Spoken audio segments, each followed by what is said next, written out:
신부님의 수다 본능 신부님과 나누고 신나고. 네, 저희가 꼭 뭐 바랬던 일은 아니었지만 저희 프로그램이 저희 가톨릭 평화방송 CPBC의 간판 프로그램이 됐습니다.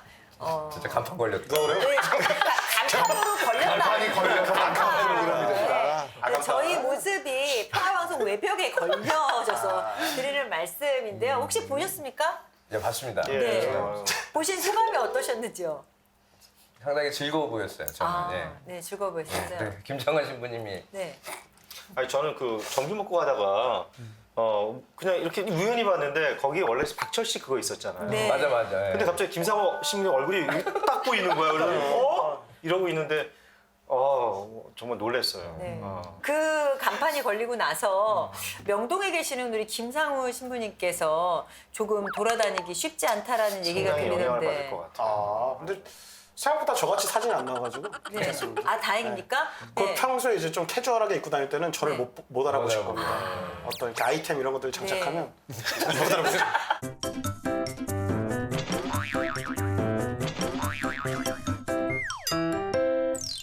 오늘 나누고의 주제는요.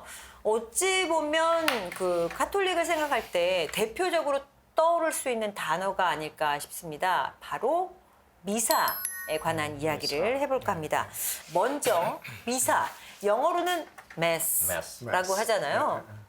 그 미사는 간단하게 정의를 내리자면 뭐라고 해야 될까요? 최광희 신부님. 미사라고 이렇게 딱 들으면 일단 느낌 자체가 우리말 같잖아요. 네. 그러니까 저도 이게 예전에 처음에 이걸 잘 몰랐을 때 도대체 미사를 뭐라고 물어봐야 되지? 막 이렇게 그 외국에 이렇게 한번 처음 어렸을 때 갔을 때 영어로 메스라는 걸 몰라가지고 어떻게 해야 되지? 근데 알아듣더라고요. 미사라는 말을. 라틴어로. 미사 자체가 이제 라틴어죠. 예. 그래서 미사가 그 라틴어 동사는 미테레라는 동사가 있는데 뭐 보내다, 파견하다, 마치다 뭐 이런 뜻을 갖고 있어요. 그러니까 그 미사 맨 마지막에 보면 이때 미사 에스트라는 게 이제 라틴어로는 되어 있습니다. 네. 그러니까 이때 자체가 뭐 이태리어로 뭐 안다때 이런 것처럼 자 이제 갑시다 뭐 이런 뜻일 수 있고 미사가 이제 마쳤으니 파견된다는 의미를 갖고 있는 거거든요. 네. 그래서 우리가 사실은 뭐 예수 그리스도께서도 우리를 각자 파견하셨던 것처럼 공동체가 함께 미사를 봉헌을 하고 파견된다는 의미에서 그 미사라는 이름이 이제 고정이 되게 되고요. 그래서 정의로 보면 그럴 것 같고요. 네. 그다음에 뭐 기원으로 보면 예수 그리스도의 성찬례에서 그렇죠. 물론 뭐 이런 부분은 저 네. 법전을 잘 갖고 오시는 분이 옆에 네. 계시기 때문에 또 아마도 뭐 잘 사실 설명해 교회 주실 법전을 꺼내기 전에 제 전공이 성서잖아요. 그러니까. 제가 뭐 오늘 아까 혼자 열심히 성서인 줄 성서 이렇게 정리해왔습니다. 또 이렇게. 네. 뭐 이거 자막으로 뭐 넣어주시겠죠? 대충 네. 몇 개만. 탈출기 12장 네. 보시면 12장. 파스카 축제에 대한 규정들이 나옵니다. 이제 히브리 백성들이 이집트에서 노예살이 할 때 마지막으로 10번째 재앙을 내리면서 파스카 축제를 하는 규정들이 나오는데 그 내용들 안에서 이미 이제 미사, 성체, 성사에 대한 전례를 찾아볼 수 있습니다. 그리고 탈출기 16장 만나와 메추라기의 이야기가 나오죠. 히브리 백성들이 사막에 있을 때 이제 하느님께서 내려주신 그들에게 일용할 양식을 주신 만나와 메추라기 얘기도 나오고 신약성경 오면 뭐 요한복음 6장 1절에서 15절, 마태오복음 14장 13절에서 21절 빵을 많게 하셔서 군중을 배불리 먹이신 기적. 그리고 루카복음 22장 19절, 또 바오로서관으로 오면 코린토일서 11장 23절에서 29절 보면 최후의 만찬 때 예수님께서 말씀하셨던 내용들, 우리가 미사 때 신부님들이 하시는 그 내용이죠. 이는 너희를 위하여 내어준 내 몸이다. 이 잔은 너희를 위하여 흘리는 내 피다. 기타 등등의 내용들이 나오니까 성경에서의 근거는 그렇게 찾아볼 수 있겠습니다. 좀 더 설명을 해보시죠. 분량 바꿔봐요. 이거 30분 동안 찾았는데. 지금 이제 설명하신 거에 조금 부연을 하자면 예수님께서 최후 만찬을 이렇게 하실 때 자체도 이제 파스카 시기였거든요. 네. 그래서 이제 구약의 파스카가 어떻게 신약으로 완성이 되느냐. 그리고 뭐 아까 루카복음서 22장도 말씀해 주셨지만 또 우리 엠마오로 가는 여자들에서도 그게 이제 미사의 원형이라고 얘기를 하잖아요. 네. 말씀 전례와 성찬 전례. 그래서 말씀과 실제 우리에게 오시는. 네. 그리고 또 한 가지 미사의 또 굉장히 중요한 특징 중에 하나는 그냥 개인이 이렇게 기도하고 머무는 것이 아니라 공동체가 함께 고백하고 그 안에서 이제 성사가 또 집전이 되고 그래서 우리 신앙에 있어서 굉장히 중요한 원천이다. 이렇게 말씀드릴 수 있을 것 같아요. 네. 그 지금 말씀하신 내용을 보통 신자분들은 어느 정도 다 이해를 하면서 들으실 겁니다. 근데 비신자분들이 이 미사에 대해서 첫 번째로 느끼는 생각은 뭔지 아세요? 이렇게 길어. 그리고 왜 이렇게 일어났다 앉았다 하라 그러는 거야. 그래서 그런 분들께 조금 미사는 이런 것이어서 필요하다라고 한마디로 정리해 주실 만한 부분이 있을까요? 근데 이렇게 좀 이해하면 될 것 같습니다.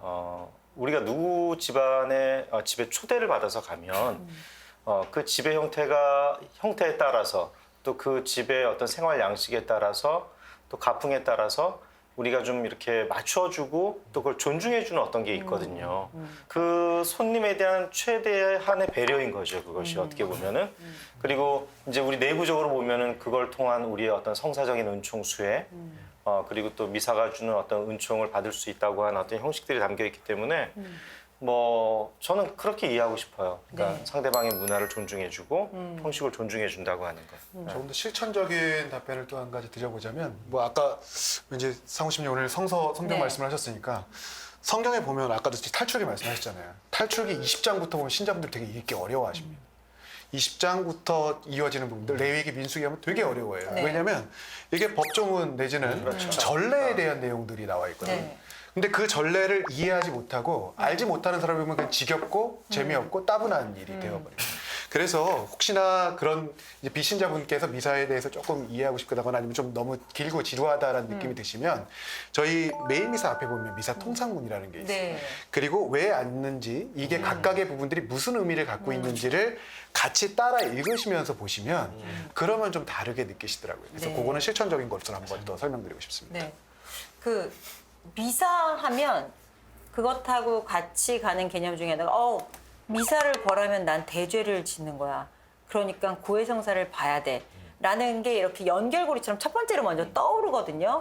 그래서 과연 이 미사라는 걸 의무감으로 갈 수도 있단 말이죠. 그래서 그분들을 조금 편안하게 그 미사에 가실 수 있게 말씀드릴 수 있는 방법이 있을까요? 미사를 통해서 우리가 뭐 어떤 은총을 받을 수 있는지?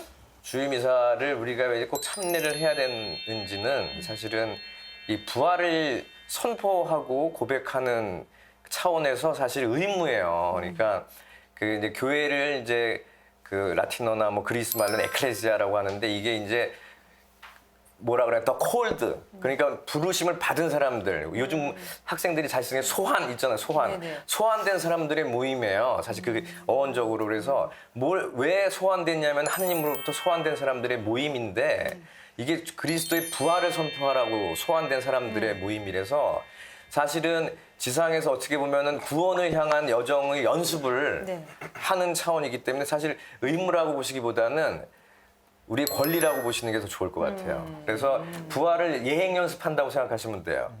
그 자리에 모인 사람들이 결국 부활을 기념하고 부활을 기억하고 또 부활을 그렇게 선체험함으로써 해서 구원을 향한 여정에 계속 한 발 한 발 발을 내딛고 있다라고 보시는 이미지를 가지고 있는 것이 훨씬 더 긍정적으로 이제 미사를 보는 그 관점이 될 것이고요. 네. 저는 하고 싶은 얘기가 뭐 이거랑 비슷한 얘기기도 한데 우리의 지금 이야기하고 있는 이 토론이나 대화가 아까도 강론 때도 했던 얘기인데 그러면 미사 말씀해 줄래 때 1독서 전에 오면 돼요. 그 이유는 안 돼요. 계속 하는 거예요.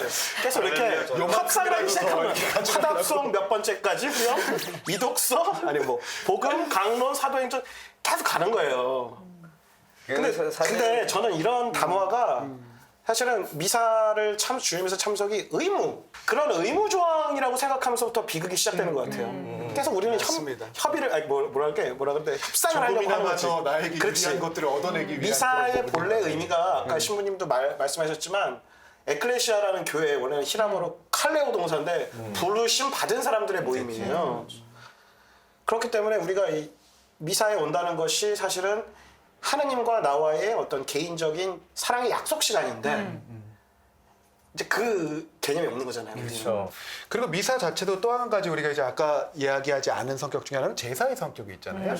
예수님께서 스스로 당신 자신을 바친 희생제에 우리가 함께 참여하도록 초대를 받은 거고 그런 자격을 받은 거고 또 거기서 아까 말씀전례와 성찬전례라는 거는 나에게 영적 양식을 받는 거란 말이에요. 당신의 말씀을 적어도 일주일에 한 번 새기는 것, 내 안에 예수 그리스도께서 오셔서 그리스도와 일치를 이루는 것. 그러니까 미사를 내가 참석했을 때와 참석하지 않았을 때 나의 영적인 삶들, 나의 삶의 조화들이 어떻게 이루어지는가를 좀 자세히 면면히 보면 정말 기쁨의 마음으로 내가 필요해서 갈 수 있는 그런 시간들이 될 수 있지 않을까 싶습니다. 뭐 여기까지 저희가 약간 미사의 본질에 대한 얘기를 했다면 이제는 그 단편적으로 좀 사람들이 궁금해하는 얘기를 해봤으면 좋겠는데요. 먼저 이거 제가 박종인 신부님 책에서 봤는데 미사 때 왜 종 치나요? 이제 그러니까 미사 중에 이건 옵션인데 미사 중에 그 성 변화 때 종을 치는 거는 사실은 이렇게 고개 떨구고 있는 사람 이게 경종을 울린다고 그러죠. 예. 왜냐하면 이게 졸까봐? 이제 졸고 있든지 눈을 감고 있든지 중요하다는 걸 알리는 가장 게 중요한 순간임을 알리는 거예요. 그래서 네. 실제로 다 이제 집중을 하고 있는 상황이면은 종을 부딪힐 필요가 없는데 유래는 그 바티칸 제2차 공의의 전 전례들, 즉 벽을 동쪽을 향해서 제대를 두고 벽을 향해서 미사를 드릴 때는 신자들이 그 제대에 집중을 안 했어요. 나름대로 자기 이렇게 그 전례서를 가지고 와가지고 무릎 꿇고 그냥 이렇게 그거 보고 있었다고요. 그러니까 옛날에 그 할머니 할아버지들이 미사 때 묵주기도 하고 있었다는 게 말이 되는 거예요. 근데 바티칸 제2차 공의 이후에 이 제대가 회중하고 사제 사이로 이렇게 나오면서 얘기가 달라져요. 서로 마주 보면서 이제 개응, 뭐 응답하고 대화하는 형식으로 미사가 진행됐는데 그때도 예전 버릇 때문에 이렇게 고개 숙이고 있는 사람들에 대해서 종칠 때는 고개를 들고 보십시오라는 경종의 의미가 더 컸죠. 아, 종 그렇군요. 쳐서 그렇죠. 그렇게 중요한 때 그 종 쳐서 되겠어요. 가서 때려야 되는 그런데도 안 뜨는 사람들이 있죠, 사실은. 미사전례 때, 그러니까 뭐 저도 어릴 때 기억이 나는데 우리가 복사들이 종은 안 챙긴 거야. 네. 근데 종은 꼭 쳐야 된다는 강박 때문에 네. 이거 신분이 올릴 때 땡! 입으로 그랬던 친구가 있어요. 진짜? 네. 땡 하는 모습이 있는 거야. 어색할 때는 아예 네. 치지 않았으면 아예 안 치는 걸로 끝나는 게 오히려 낫고 쳤으면은 친 걸로 그냥 가는 게 나은데 네. 의미는 그거죠. 의미는 경종을 예, 경종을 울리는 거예요. 이 상태를 보십시오라는 거. 경종을 울리려면 종소리도 땡이 아니라 너 이렇게 좀 아, 그럼 너. 이제 디지털종. 디지털적으로. 디지털적으로 땡 아니라 너. 야 너. 이렇게 약간. 또 그렇군요.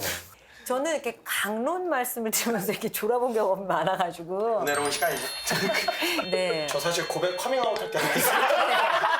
말씀하십시오. 아니, 정확하게 너무 얘기해 보면 저도 다치고 여러 명 다치기 때문에 한 번은 그때 사제복사를 쓴 적이 한 번 있어요. 사제복사. 네. 언제 어디서 어느 나라에서라고는 얘기 안 하겠습니다. 사제복사를 한번 쓴 일이 있는데 사실 그때 하여튼 너무 피곤한 일정들이 막 겹쳤었어요. 뭐 잠도 못 자고 뭐 기타 등등. 사제복사를 쓰는데 강론 시간에 이렇게 사제 신문대 이제 복사를 쓰는 거죠. 이렇게 앉아가지고 이렇게 헤드뱅잉을 하고 그날 강론이 20분이었거든요. 유튜브에 검색하면 다 나오죠. 근데 그게 이제 프랑스였는지 한국이었는지는 저는 노코멘트. 나도 진짜 근데 너무 힘들어가지고. 새벽 미사 가는데 강론 제가 했어요. 근데 길지도 않은데 딱 돌아와서 이제 자리에 앉으려고 보니까 복사 녀석이 이러고 있는 거야. 새벽이라서 피곤했겠지만 그쵸. 야, 넌 너무하는 거 아니냐? 내가 혹시 신부님들 그러면 강론하면서 있었던 뭐 작은 에피소드 같은 거 혹시? 샤르트르 교구에 있는 성당에서 이제 주말 사목을 했어요. 박사할 때. 근데 내가 분명히 미사 미사 전에 저는 이제 강론 주일 미사 미리 다 써놓으니까 이제 네네. 프랑스 친구한테 교정도 받고 그거를 이제 미사 전에 이제 행렬하기 전에 이제 그 강론 때에다 올려놨어요. 이렇게 딱 파일로 해가지고. 네. 그래서 딱 입담을 했네. 뭐. 입담을 하고 이제 저라고 이제 말씀 전에 이제 막 시작하는데 또 강론 딸 보니까 없어. 그때부터 불안함이 시작되는 거죠. 야, 저 어디 갔냐? 머릿속으로 야, 이거 애들 뭐 하냐? 프랑스어로 해야 되잖아. 애드리브. 야, 이거 뭐라고 하냐? 그래서 이제 말씀 전에 1독서, 2독서 할 때도 이렇게 앉아 있는데 계속 이렇게 보는 거죠. 내가 잘못 본 건 아니겠지? 그래서 맞아, 없는 거야. 강론 때 누가 내 보고 사라진 거예요. 미사 직전에 갖다 놨는데. 어떻게 됐어? 그래서요. 그래서 일단 아무 일 없었다는 듯이 복음을 읽으러 갔죠. 복음 읽은 다음에 복음 읽은 다음에 챙겨놨어. 이제 씩 웃으면서 제 강론이 없어졌어요. 근데 이거를 프랑스어로 얘기했더니 이 앞에 있던 아줌마가 교리 교사인데 그 예비자 애들 천장성차하는 꼬맹이들 신자들에게도 연습시킨다고 그 미사전 왔다가 그걸 가져간 거야. 그 신자들 기도인 줄 알고. 그래서 제가 어떻게 했어요? 갖고 오세요? 그랬더니 장난을 그렇게 전달해 주더라고요. 그래서 그때 읽었죠. 저는 이렇게 준비를 했는데 보통 우리 여기다 넣고 다 가잖아요. 그렇죠. 근데 이렇게 입장하다가 흘린 거야, 내가 보니까. 근데 영어로 해야 되잖아요. 그러니까 이제 막 온몸이 식은땀인데 그때 또 비기너가 됐거든요. 뭐 혼자 막 할 수 있는 순간적인 순발력도 없을 텐데. 그런데 이제 딱 섰는데 어떻게 뭐 초죽음이지. 근데 그 옆에 딱 악보가 하나 있는 거야, 성가체. 그 어메이징 그레이스가 있어. 그래서 내가 그냥 그 아윌송 더 그레이송 하나 하겠다고. 그러고서 어메이징 그레이스를 그 부른 거야, 거기에서 그냥. 주님 갑자기 따라 부르면서 나중에 너의 다 부르니까 복사로 넣는 거야. 이런. 확실히 성령을 체험했어요. 성령 계시구나. 그 본당에 가면 미사가 여러 대가 있잖아요. 새벽 미사 있고 저녁 미사 있고. 근데 낮에 있는 미사들은 보통 교중 미사라고 부르는 거예요. 이 교중 미사는 혹시 뜻이 어떻게 되나요? 근데 이제 영어가 더 사실은 이해하기 쉬울 것 같아요. Mass for the people 이렇게 돼 있거든요. 그러니까 백성들을 위한 미사, 백성들을 위한 미사. 회중들을 위한 미사. 그래서 예전에는 교중미사, 회중미사라고도 얘기했던 것 같은데요. 그래서 사실 이 미사 때는 여러분들 들어가 보시면 그 미사 예물이 없습니다. 미사 지향이 없습니다. 특별한 예. 지향 없이. 그 미사지향 말씀하셨는데 보통 좀 의문일 수 있습니다만 어떠한 걸 기대하면서 사람들은 그렇게 미사지향을 신청하고 그렇게 되는 걸까요? 그리고 왜 그럴 수 있잖아요. 이거 그냥 내가 예물 봉헌하면서 마음으로 하면 되는데 꼭 이렇게 적어서 내서 뭐 생미사 신청을 해야 되나? 안 하셔도 할 수도 되죠. 있으니까. 예, 그러니까. 그랬는데 그냥 선택이다. 안 하셔도 오히려 그 미사 지향 저희는 이제 미사 할 때 오늘은 생미사로 어느 분들을 위해서 연미사로는 어떤 분들을 위해서 이렇게 그거 꼭 불러드리잖아요. 그게 우리 신자분들이 더 원해서 불러드리지. 그렇죠. 맞아. 그러니까 다른 나라들 같은 경우 가면 오늘의 미사 지향을 해서 바깥에 들어올 때만 입고 안 입는 경우도 되게 많거든요. 맞아요. 왜냐면 진짜 그 말씀하신 것처럼 하나님께로 오늘 미사를 봉헌하는 거고 내가 그 봉헌 예물을 봉헌한 거니까. 근데 이제 우리 신자분들 같은 경우는 내가 갔을 때 꼭 직접 내 그 목소리를 이렇게 듣고자 하는 맞아요. 마음.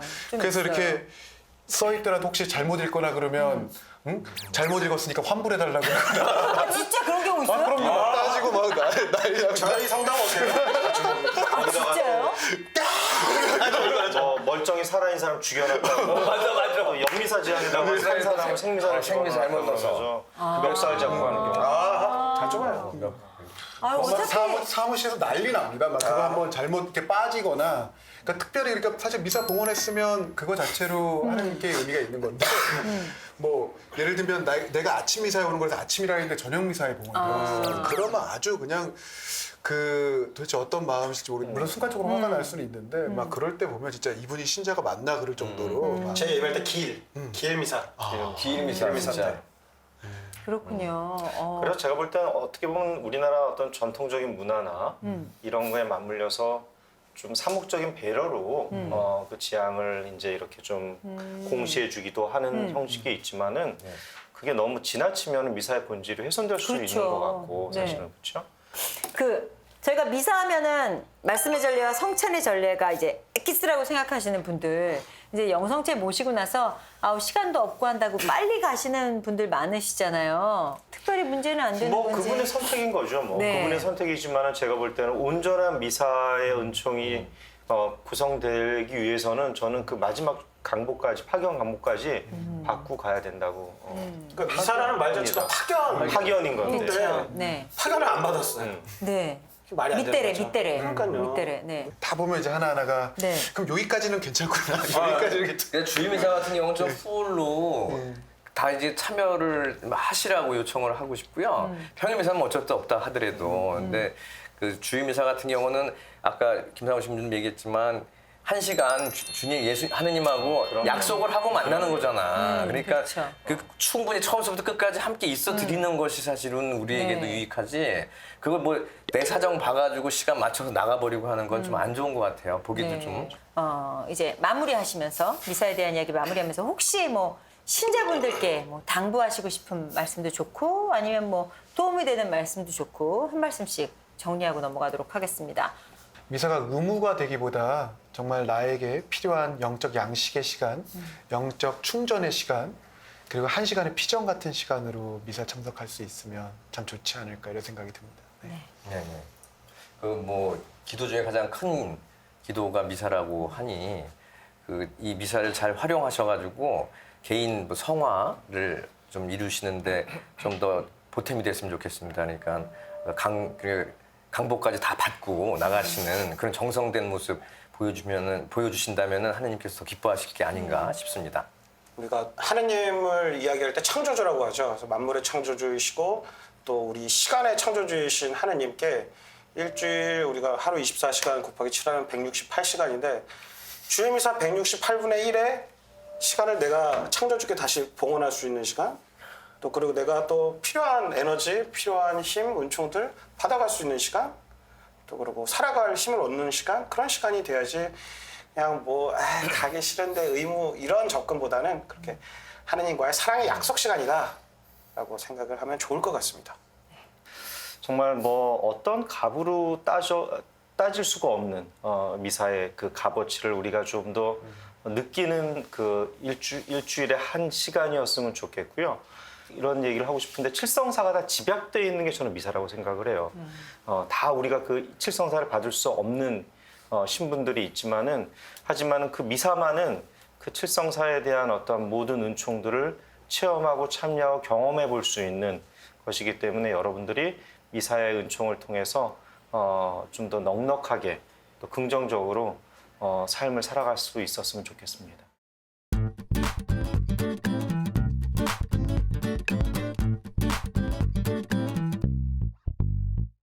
신나고의 인기 코너입니다. TMI, Too Much Information이죠. 근데 요즘 TMT라는 말도 있더라고요. 혹시 아세요? 투머치. 투머치?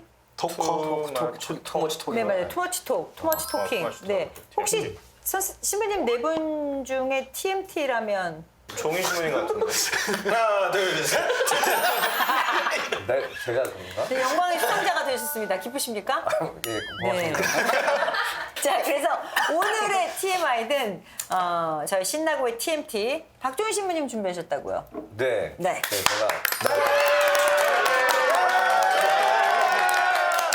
제가 너무 시끄러워. 네.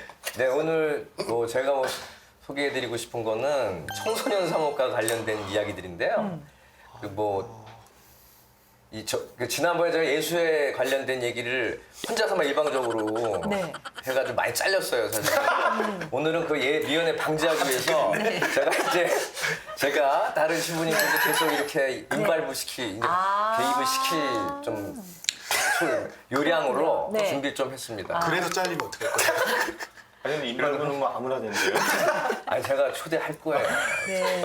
계획은 지금 이렇게 계획이지, 딱 짜 계획. 오셨어요. 네, 근데 말이 전혀 안 되진 않아요. 하는 거 봐서. 말이 안 되지 않는 게 왜냐면 최강희 신부님 청년 맞아요. 성소모이시죠? 청년이라는 상관이 있죠. 성소모죠. 그다음 김정환 신부님은 청소년 정신 건강에 그렇죠. 관심이 많으시죠. 관련이 있구나. 그리고 김상우 신부님은 그냥 청년이시죠.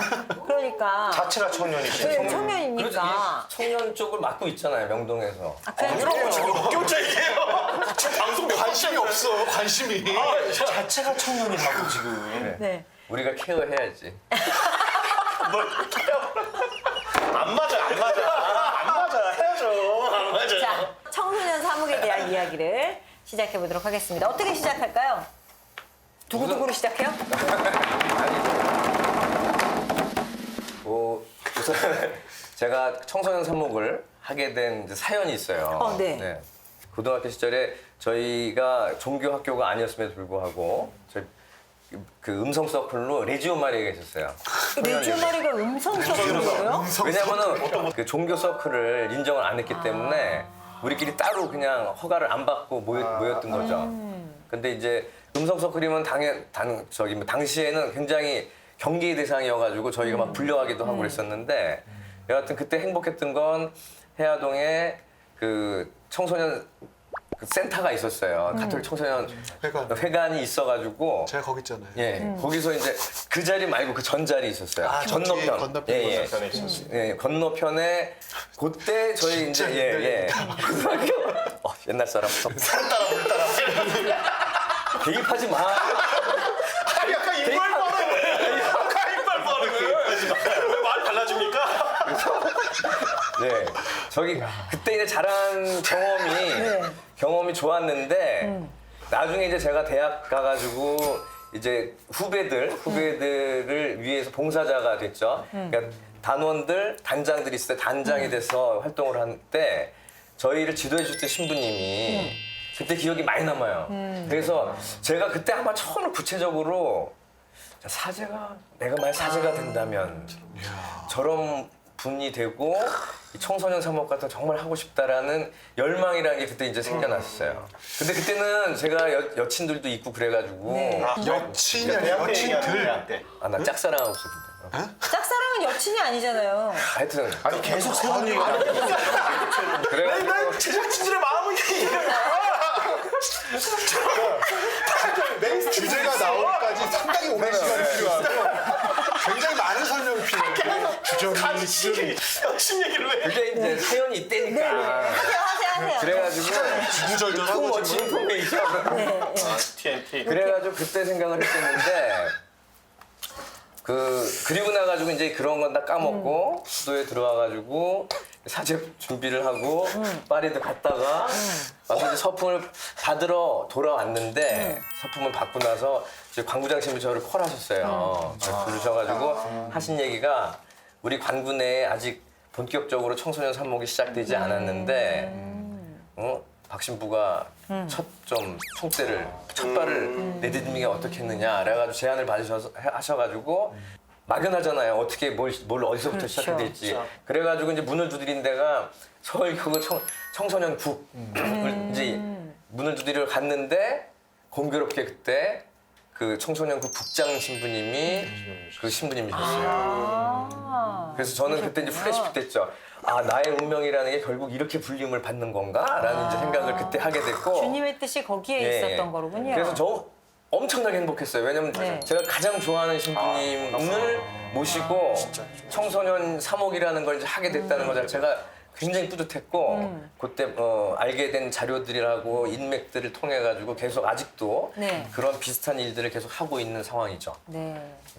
그 우리나라 청소년 기본법을 보면 청소년으로 정한 것이 9세에서 24세래요. 사실 뭐 박 신부님이나 그 김정환 신부님이나 두 분 다 20대는 아니시지 않습니까? 하지만 청소년에 관심이 많으신 거고 마음은 20대시잖아요. 그렇죠. 더 어리죠, 사실. 나이를 강조해야 되는 아니 그래서 나는 청소년에 관심이 있는 사람이라면 굳이 나이 제한이 없어도 이렇게 함께 할 수 있게 좀 문을 열면 어떨까. 오늘날 청소년 사목의 정체 현상 같은데 이제 실제적으로 문제를 이제 장애를 일으키는 게 뭐냐면 결혼을 늦게 하기 시작하는 데서부터 시작이 돼요. 그러니까 과거에는 결혼을 하게 되면은 청소년 그룹에서 빠져나갔어요. 나가가지고 22살일지언정. 22살일지언정 나갔는데 오늘날은 40이 다 돼도 결혼을 안 하는 거예요. 계속 청년으로 실제 나이는 들지만 청년인 상태로 남는 사람들이 계속 이제 연장이 되고 있는 거죠. 결혼해도 마찬가지예요. 그 부분이 만만치 않아요. 지금 그 예전부터 지금 주로 활동하고 계시는 60, 70대 분들이라든지 아니면 50대 후반대도 굉장히 젊은 취급을 받고 결혼한 친구들이 갑자기 본당 가서 뭐 하려 그러면 들어갈 수 있는 구름이 사실 거의 없어요. 그래서 이제 요즘은 결혼을 일찍 한 그런 부부 커플들도 네. 청년 활동을 청년 활동을 하고 결혼을 했어도 네. 네. 그래서 거기까지 같이 포함돼서 가요. 거의. 결국 이제 또래 집단으로 같이 움직이는 것이 어떻게 네. 보면 현실적인 움직임이라서 그렇게 가는 것 같더라고요. 근데 왜 교회에 젊은 층이 점점 줄어든다는 말씀하시잖아요. 요즘 가톨릭 그 어린이 청소년 청년들은 다 어디를 가야 만날 수 있는 걸까요? 우선 뭐 학원으로 숨든지 이런 상황들이 대부분 학원이겠죠. 예. 근데 제가 보면은 공부를 하러 가는 친구들도 있지만 네. 친구들이 거기 있어서 가는 애들도 되게 많아요. 그럼 학원 안에 그 종교실 같은 걸 만들. 그것도 한 방법이죠, 사실. 그쵸. 예, 예. 노량진 노량진으로 들어간 수도애들도 있어요. 노량진으로 수도회 안으로. 그 노량진 예수도회 가야죠. 수녀님들은 아예 노량진에 그런 모임터 같은 걸 그것도 만들어 괜찮아요. 놓고 노량진 진짜 황금어장. 거기 와서 쉬게끔 네. 친구들 쉬게끔 대치동이나 뭐 이런 상계동 하는 사람들이 있죠. 학원가 많은데 굉장히, 네. 굉장히 좋은 아이디어라고 생각을 하고. 그렇죠. 저도 상담실 그쪽으로 이야기는 학원가 쪽으로. 그러니까 같이 협업하면 좋죠. 아니 저는 그냥 왜또 빼놓으려고 그래, 빼놓으려고. 그 아무래도 이렇게 청년들의 관심이 많으시고 이야기를 많이 나누시다 보니까 요즘 청소년 청년들이 갖고 있는 고민 중에 가장 많이 나오는 건 어떤 것들이 있나요? 아무래도 저는 제가 경험한 친구들은 진로 문제, 불확실한 미래가 계속 흔들어 놓는 것 같아요. 네. 예. 우울감 주고 좀 좌절시키고. 네. 그러니까 이 친구들이 결국 다른 데서 해법을 못 찾아요. 네. 신앙으로 돌아오지도 않아요. 네. 그러니까 옆에서 그 누군가가 있어주는 것이 그들에게 결국은 신앙에 대해서 귀를 기울이게 하고 이런 것들이 나만의 홀로 나만이 겪는 고통이 아니고 함께 누군가 그런 사람이 함께 있다라는 걸 갖다 알려주는 것 자체가 힘을 주긴 하거든요. 아 그래요? 네. 꼭 필요하단 말씀? 예, 예. 최강 신부님은 어떻게 생각하십니까? 심리적 불안감이나 안정감이나 아니면 자존감에 대한 부분들은 훨씬 지금이 떨어지는 상황인 것 같아요. 이거는 사회 구조적으로도 무언가 항상 성공하지 않으면 사람으로서의 가치가 없다라는 이런 압력들, 압박감들도 굉장히 크고요. 그래서 저는 요새 가끔씩 이렇게 좀 자괴감까지는 아닌데 여러 생각들 주는 것 중에 하나가 요즘은 사제들이 위안과 위로를 주는 게 아니라 어떤 면에서 훨씬 더 크고 훨씬 더 큰 영향력을 미치는 게 이른바 연예인들이라든지 가수라든지 그렇지. 그러니까 지금 뭐 요새 지금 해외에서도 굉장히 큰 호응을 얻고 있는 우리 한국 가수 그룹이 있잖아요. 네. BTS. 남성 그룹이 있는데 근데 그 열광하는 거에 제일 큰 게 그 친구들을 보면서 내가 희망을 얻고 지금 시기를 이뤄갈 그러한 비전을 보고 그러니까 그런 이야기를 들을 수 없다라는 거예요. 사실 우리가 생각했을 때는 그들이 이야기하고 있는 그 그룹에서 이야기하고 있는 메시지들이 너무나 당연하고 너무나 자연스러운 건데 그게 그렇게 호소력 있게 들리고 그렇게 열광한다는 이야기는 물론 노래나 여러 가지 요소도 있지만 반대로 생각해 보면 일상 안에서 그런 부분들을 더 느끼지 못하고 있고 그런 갈망들이 훨씬 더 크다는 얘기일 수 있는 것 같거든요. 그 얼마 전에 초등학교 운동장에서 12살짜리가 구글에서 숨진 사건이 있어 사람들이 정말 깜짝 놀라게 했잖아요. 아마 그 친구는 이 세상에 내 편은 아무도 없고 나는 너무 외로워라는 생각 때문에 그런 극단적인 선택을 한 게 아닐까 생각되는데 정말 이 청소년들의 정신 건강 그거 굉장히 중요하지 않습니까? 지난 9월 24일 날 저희가 이제 신부님 9분하고 부제님 2분하고 그 동성고등학교 1, 2학년들 대상으로 이제 자살방 교육을 나가거든요. 현장에 나가서 고등학생들을 만나 보니까 생각했던 것보다 더 심각해요. 우리가 생각했던 것보다. 근데 아까 시현 씨가 얘기한 것 같이 신부님들은 전문 교사는 아니지만은 그거 트레이닝 받고서 나가신 분들인데 가서 그분들이 나도 그런 경험을 한 적이 있었고 나도 그런 갈등이 있었고 그것 때문에 아팠었구라고 하는 공감을 같이 해주고 이야기를 나누니까 다른 수업에서 볼 수 없는 태도들을 보여주는 거예요. 그래서 그 선생님들도 굉장히 놀라시고 했던 것 같은데 제가 이제 그 관련된 공부 분야이기 때문에 이제 매년 그 보건복지부하고 중앙자살예방센터에서 발행하는 백서를 제가 이제 이렇게 봅니다. 근데 그 2018년도에 발행한 그 백서에 보니까 이 청소년 자살에 관해서 지금 보통 40% 이상이 이제 자살을 생각한다는 겁니다. 하여튼 뭐 이유 없이 우울감을 경험한다는 거예요. 우울감을 경험을 하고 그리고 죽고 싶은 이유 중에 가장 높은 비율을 차지하는 게 아까 종인 신부님도 전문가로서 말씀하셨지만은 성적이에요. 그다음에 진로, 그리고 좋은 직장 구하는 거. 그리고 그다음이 뭐냐면은 가족 간의 관계입니다. 갈등. 그러니까 가족이 있는데 나는 거기에 소외된 존재인 거예요. 학원에 맡겨지고 학원 선생님한테 맡겨지고 어떤 그 통계나 숫자에 맡겨지는 어떤 그런 나의 존재 어떤 그런 것들도 있고 제가 더 놀라운 게 뭐냐면은 그럼 고민을 나눌 지인이 누구냐고 물어봤어요. 그 백서에 쭉 나오는데 초등학교, 중학교, 고등학교 이건 청소년 대상으로 이제 9세부터 24세 제일 첫 번째가 40%가 친구입니다. 친구. 그런 다음에 엄마예요. 35%. 그런 다음에 그 다음에 뭔지 아세요? 세 번째가 없어요. 그럼 없다보다 아빠는 더 낮아요. 그러니까 우리나라 아빠의 존재감이 없는 거예요. 이것도 굉장히 심각한 문제거든요. 그러고 난 다음에 그 외에 낮은 수치로 나오는 게 학교 선생님, 상담기관 선생님, 그다음 목사님, 신부님, 수녀님. 이건 맨 나중에 나옵니다. 우리가 한번 이거 한번 좀 생각을 해봐야 될 필요가 있지 않겠는가. 그러면서도 남성은 여성에 비해서 아버지랑 고민을 나누고 싶다라고 생각하는 게 비율이 여자보다 3.3배가 높아요. 그러니까 아버지 역할을 기대하고 있다는 거죠. 그래서 저도 이제 요즘에 그 부모 교육 특강들을 쭉 나가면서 뭐 연령대별로 40대, 50대, 60대, 70대까지 부모 교육을 하고 보면은 그분들도 뭐가 중요한지를 아시는데 현실이 그렇지가 않고 그리고 그 정확한 그 길잡이를 잡아주지를 못하니까 그런 면에서 저는 우리 교회 역할이 사목자 역할이 굉장히 중요하다고 생각을 합니다. 우리가 시작하지 않으면은 저는 안 된다고 봅니다. 네.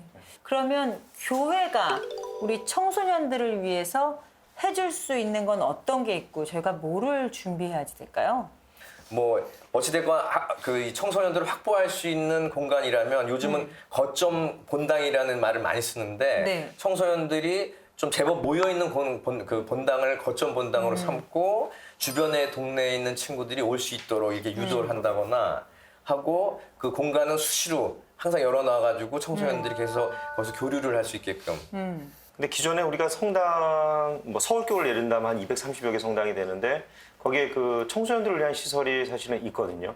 초등부 교리실도 있고 중고등부 교리실도 네. 있고 뭐 강당도 있고 문제는 그런 거에 대한 어떤 사목자에 대한 사목자 인식. 저는 굉장히 그게 중요하다고 생각하고요. 맞습니다. 또 한 가지는 가고 싶어도 열려 있는 공간이 있어도 못 가는 거예요. 누구 때문에? 부모 때문에. 못 가게 하거든요. 이거 우리 어떻게 좀 얘기를 해봐야 될 것 같아요. 예, 예. 부모에 대한 교육도 함께 가야 되죠. 가야 예, 예, 되는 맞습니다. 것이 있을 것 같고요. 저도 이제 중고등부 이제 주일학교 미사 이제 그러니까 우리 신부님들 돌아가면서 하는데 해줄 때 보면 중고등부 학생들도 지금 오늘날 중고등부 학생들도 목마름이 있어요. 저희도 어렸을 때 미래에 대한 불확실함, 그 성적에 대한 어떤 뭐 불안함, 뭐 기타 등등 이런 불확실함은 늘 있었죠. 불안함은. 근데 지금 애들도 저는 더 하면 더 했지 덜 하진 않을 거라고 봐요. 지금도 있는데 얘기할 데가 없는 것 같은 느낌이 들어요. 그러니까 중고등부 미사 때 강론을 해서 이제 묵직한 질문들을 딱 던지면 애들이 눈빛이 달라져요. 어디서도 안 들어본 얘기예요. 그러니까 목마름이 있다는 거죠. 그렇죠. 근데 그 걔네들이 맞아요. 느끼는 욕구가 있는데 어디서도 그 갈증을 해결할 데가 없었다. 뭐 부모들 입장에서는 사실은 옆집 애가 시키는데 어떻게 우리 자식만 안 시켜. 이게 되면서 서로 아이의 공멸. 공멸 자주 나오네. 그 이 자녀가 청소년 뭐 청년인 자녀가 케어받아야 할 영적인 부분이가 신학적인 인성적인 부분들 의당 교육 과정에서 성장 과정에서 받아야 되는 부분들을 받지 못하고 자라가야 되는 거죠. 그 친구들의 목마름을 좀 해결시켜 줄 수 있는 것. 뭐 사실 교회에서 해야 될 부분들도 굉장히 많은 것 같은데 그리고 그런 부분에 대한 이렇게 고민들이 좀 그렇게 모인 청소년들의 이야기를 들어줄 수 있는 그렇죠. 그런 이제 그렇죠. 그러니까 가이드들이라고 해야 되나요? 그런 사람들이 양성이 돼야 되는 것도 사실이고요.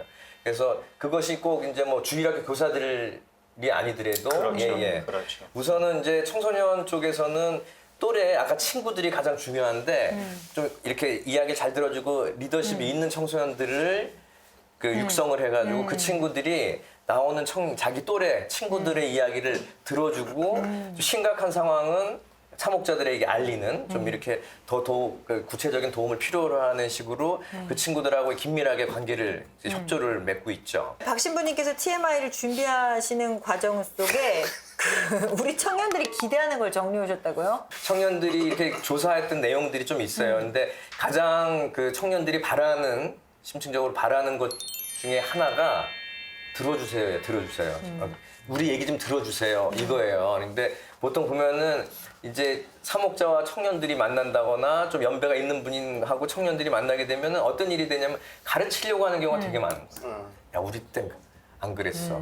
나도 그게 다 겪었거든. 그런 조언을 하려고 한다거나 하는 식의 이제 그 태도들이 많이 있는데 그게 아니오시다라는 거죠. 계속 이야기를 좀 들어주는 그런 인내심들이 우리에게 필요하다고 말씀을 드리고 싶습니다. 네. 마지막으로 네 분의 신부님들께서 뭐 꿈나무라고 할 수 있는 청년들, 청소년들이나 아니면 또 성인분들께 이 청소년 사무과 관련해서 한 말씀씩 마무리 말씀 부탁드리겠습니다. 김정환 신부님부터 부탁드릴게요.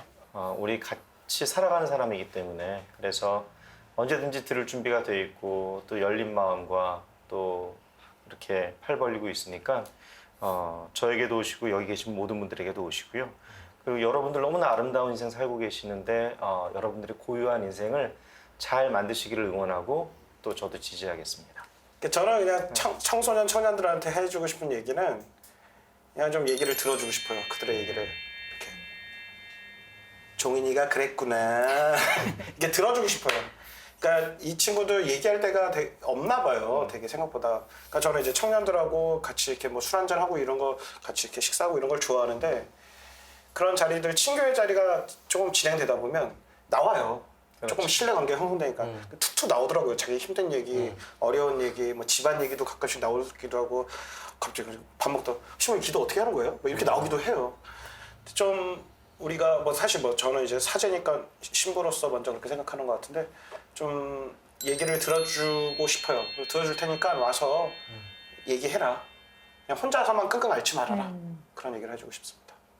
네, 제가 이제 안면만 있던 한 그 청년이 갑자기 면담을 신청했어요. 그래서 만났는데 보자마자 이렇게 외로워서 신부님께 좀 얘기를 좀 나누고 싶었대요. 그래서 뭐 이제 여러 가지 얘기를 했는데 그렇게 이제 솔직하게 자신을 좀 드러내주고 하는 데에 대해서 당혹스럽기도 했지만 상당히 고마웠어요. 그 청년에게. 그래서 제가 도움이 된다면 저도 김정환 신부님 말씀하신 것처럼 충분히 좀 만나보고 싶어요. 그래서 저는 제가 여러분에게 좀 드리고 싶은 말은 밥 한 끼 먹읍시다 이거예요. 그냥 이야기하면 식사하면서 이런 좀 가벼운 이야기부터 시작해서 다양한 이야기가 좀 진행될 수 있지 않을까 싶습니다. 네. 그냥 괜찮다라는 말씀드리고 싶고요. 지금 겪는 고민들 또 모든 거가 잃어버린 것 같고 진짜 어마어마한 큰일이 일어날 것 같지만 그 시간이 뒤돌아서 돌아볼 수 있으면 되게 소중하게 다가올 겁니다. 그리고 잘 이겨나갈 수 있고 내가 생각하는 것처럼 그게 그렇게 큰 일이 아니라는 거. 그러나 내가 그렇게 힘들게 느끼는 게 나의 큰 자산이 될 거라는 거. 지금 내가 정말 너무나 어렵고 힘들지만 괜찮고 지금 잘 이겨나갈 수 있고 견뎌낼 수 있습니다. 그리고 나만 겪는 일이 아니라 같이 겪고 있다는 것 한 번 더 기억해 주시기를 부탁드리고 싶습니다. 네.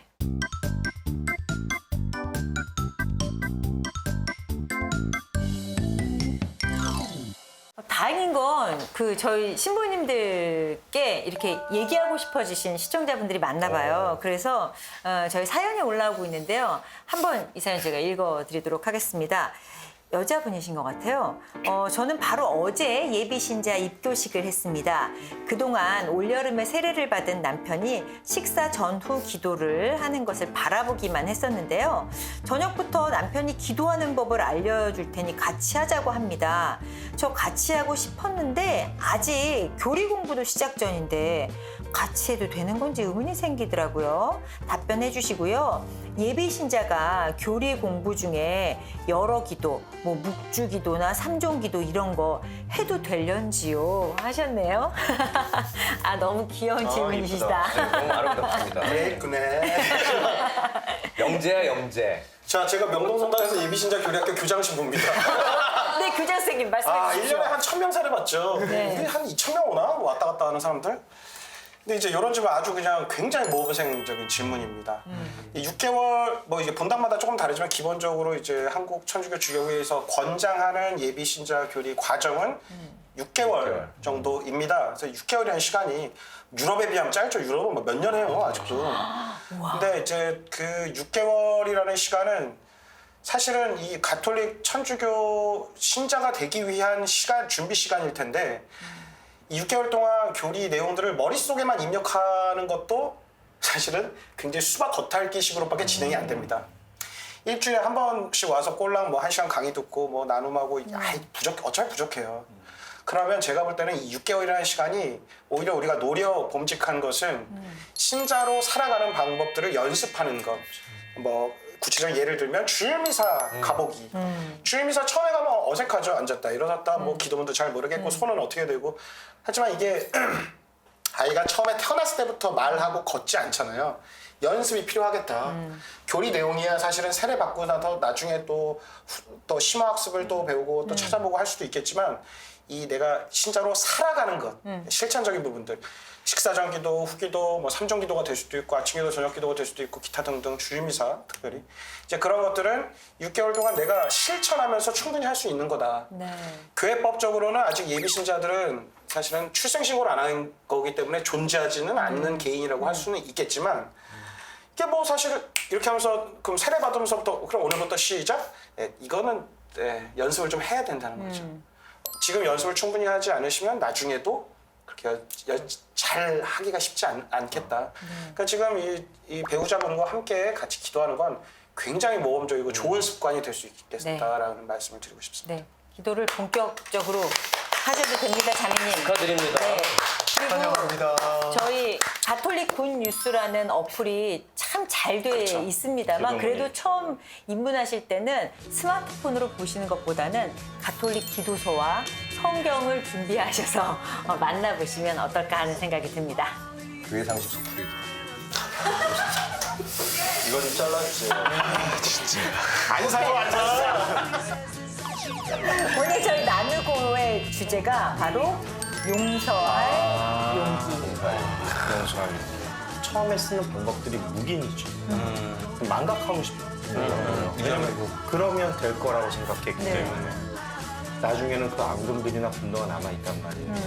분노와 여기에 쌓여 있는 건 나 자신에게도 스스로 굉장히 분노, 폭력적인 모습들로 또 어둠의 모습들로 가는 거라 밥을 차려준다더니 설거지통에서 바로 꺼낸 가위로 김치를 자르더랍니다. 이 여자친구와 결혼해도 될까요? 라고 물어주셨는데요. 그 위에 그 돼지기름이 둥둥둥 떠 있는 물 속에 있는 가위를 꺼냈을 거라고. 이거는 시작일 뿐이죠. 그렇죠.